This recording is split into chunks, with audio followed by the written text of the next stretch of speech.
咁多位朋友仔，我想講我今日做咗成日，個人咧個腦咧塞塞地嘅，但係咧我都係想咧煮翻餐一個好餸啦，嚟犒勞下自己嘅，所以今日咧想帶大家同我一齊煮一個香葱鮑魚。我講食材方面先，我哋要有油啦、雞湯啦、料酒啦、糖啦，跟住呢邊咧有一個生抽啦、蠔油啦。6隻大少少嘅鮑魚啦，跟住呢一邊咧就有韭菜啦、蒜啦同埋葱段嘅。首先第一步咧，我哋就要將呢一啲連殼嘅鮑魚咧放入凍水入面咧焯一焯佢先。等到啲鮑魚咧凍咗啦，我哋就可以撩起佢喺背面呢度咧界花佢。煮嘅時候咧更加入味啦。咧就加熱個鍋啦，然之後咧加少少油落去，就係煎香我哋個葱段綠色嗰部分嘅。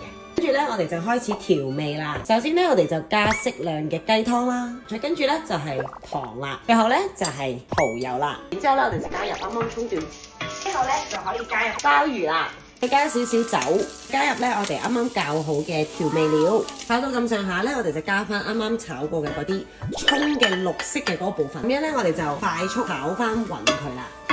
接落嚟咧，我哋就係要用清雞湯啦，去將我哋嘅韭菜淥翻熟佢啦。咁我哋今日嘅呢一個韭菜嘅葱香鮑魚咧就完成啦，食飯啦。Thank you。好食。OK，拜拜。